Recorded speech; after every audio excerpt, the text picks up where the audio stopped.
Tonight, police confirm a Wednesday altercation between a minibus driver and a female police officer who drew her weapon at the scene. The details, however, remain sketchy. The Labour Minister says the government needs to lead by example and provide public sector employees with better quality working environments. You know, it is the right of every worker, if they're displeased with the conditions of work, to be able to articulate and demonstrate their displeasure. And Ms. Hot 7 TV's Tamikwa de Turville gets set to heat up the big stage in tonight's National Carnival Queen Show. All this and more coming up in tonight's broadcast.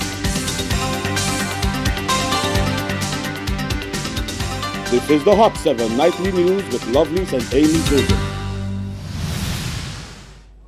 Good evening. It is Friday the 5th of July 2019. Welcome to the Hot 7 Nightly News. We're on Flow Channel 117, also being simulcast on Kiss FM 105.5 and 105.9 radio. You can also watch us on our free mobile app. Just search for Caribbean Hot FM in the Play Store. I'm Rochelle Gonzalez, standing in for Lovely St. Amy Joseph. Details remain sketchy surrounding an alleged brandishing of a gun by a female police officer after what seems to be a motor vehicular accident. Screams of injustice can be heard from passers-by and witnesses near the scene. The press office of the Royal St. Lucia Police Force has confirmed the July 3rd incident did involve 2 police officers and a bus driver. Solange Alpert tells us more. A video depicting an incident which occurred on Wednesday, July 3rd, captured a tense interaction between 2 members of the Royal St. Lucia Police Force and a bus driver. During the video, the uniformed police officer seemingly alluded to arresting the bus driver for what she says is a lack of respect. However, witnesses and bystanders in the video cried foul. I tell you why she do it, Michael. I tell you why she do it. Injustice. Because I tell you why she do it. Let them officer. She didn't knock him and she drove away. She didn't bother to stop. She did not bother to stop. Exactly, to even say, well, let me check what happened. Nothing. The outspoken witnesses claimed that the police officer was in the wrong in the case of a minor vehicular collision. This escalated when she allegedly brandished her gun and threatened the driver with arrest. Meanwhile, the press office of the Royal St. Lucia Police Force, Corporal Anne Joseph, confirmed the incident did involve 2 female officers and is being investigated. However, further information regarding the reasoning behind the situation was not forthcoming. What I can say is that we can confirm that there was an incident which occurred between 2 police officers and a bus driver on the 3rd of July 2019 in the Dennery area. And yes, the videos that have been circulating, we have been made aware of them. And as a consequence of that incident, the bus driver involved, as well as the vice president of the Southern Minibus Association, requested a meeting to be facilitated by the Office of the Commissioner of Police with the parties involved. And that meeting did occur, that's yesterday on the 4th of July 2019.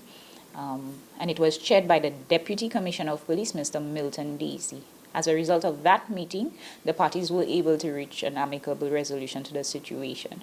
That does not mean that no investigation will be conducted, because an investigation has been launched by the Commissioner of Police to determine whether the behavior of the officers involved is found wanting. And after that investigation has been completed, it is being conducted by a senior police officer.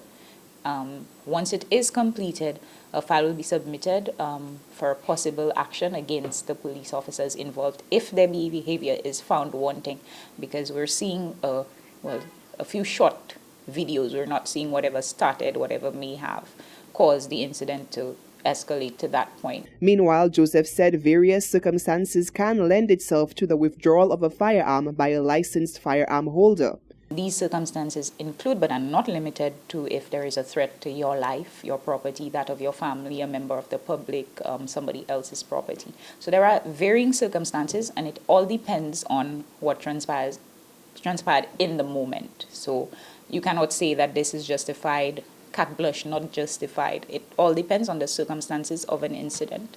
Joseph said the impulse to jump to conclusion may be easy for individuals viewing portions of the video. However, until all evidence is compiled, the Royal St. Lucia Police Force will wait before any decision is taken. Reporting for Hot 7 News, I am Solange Alfred. The 40th regular meeting of the heads of government of the Caribbean Community Conference held in St. Lucia provided the perfect setting for the discussions geared towards the continued strengthening of international relationships amidst the threat of many member states being blacklisted and the ensuing Brexit come October 1st, 2019.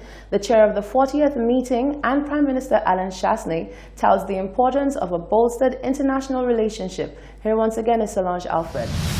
Prime Minister Alan Chasney at the 40th regular meeting of the heads of government of the Caribbean Community Conference took a firm stand on the issue of blacklisting. The European Union, EU, has named several member states of CARICOM as non-cooperative tax jurisdictions. Member states placed on the list have argued the damage done is irreparable and pose consequential implications for economic stability. On the issue of blacklisting, to date, CARICOM countries on the list have been trying to comply with requirements of the EU Code of Conduct group.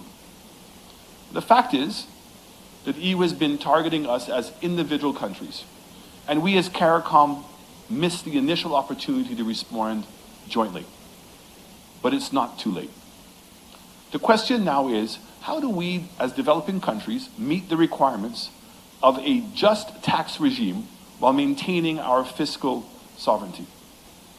We must, as a region, be committed to a high standard of governance, but this cannot cross the line and infringe on our competitiveness. As a region, we should rebel against the use of a blacklist that permanently damages our reputation. There is absolutely no justification for this methodology. Meanwhile, chairman of the 40th meeting of the heads of government of the Caribbean community says strengthening ties with international allies should be high on the agenda for the region. With impending Brexit, he notes a bolstered relationship with both the UK and EU is necessary. The lingering uncertainty over Brexit is another matter that will continue to concern us in the coming months. We must begin to view this as an opportunity. On one hand, we will have to work as a unified bloc to strengthen our historic relationship with the UK. We must also now work equally hard to formulate a renewed relationship with Europe. During our deliberations here, we recognize that another hurricane season is upon us. The evidence has shown that climate change fuels increasingly destructive superstorms, as we've seen in the carnage left behind by Irma Maria 2 years ago. In fighting the effects of climate change, we would need to depend heavily on the international community for assistance and support. The last two have taught us, however, that countries that are the greatest emitters and the cause of our current plight are not sufficiently willing to compensate us for the damage that is being done. The next steps outlined by Prime Minister Chasney was the building of a regional resilience foundation. Chasney would go on to thank the Secretary General United Nations, Antonio Guterres, in hopes of his endorsement of the foundation.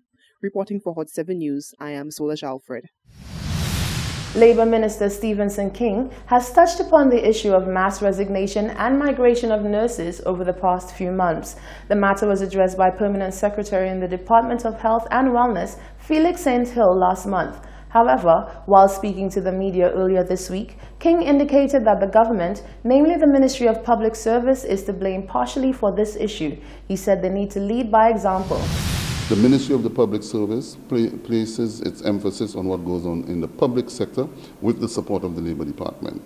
But it means, therefore, that the government, the public sector, must be one that at all times remain ahead of the game, ahead of the curve, because we must set the example by the conditions of work, by the environment that our workers work in, to make sure at all times we set the example. King said in direct regards to the mass resignation of nurses that they are free to do as they please. On the other hand, he indicated that actions of this sort should carry a strong message. It is the right of every worker, if they're displeased with the conditions of work, to be able to articulate and demonstrate their displeasure. And what it means, therefore, is that greater attention has to be placed by the public service in ensuring that working conditions for public officers are held at a high level. And for us in the Department of Labour, We particularly pay a lot of emphasis on what goes on in the private sector. The PS in the Department of Health revealed that the midwifery department has perhaps been dealt the hardest blow by the resignations. You're watching the Hot 7 Nightly News. When we come back, the Vidbutay Secondary School gets rebranded and calls are being sent out for the masses to play a role in Plastic Free July.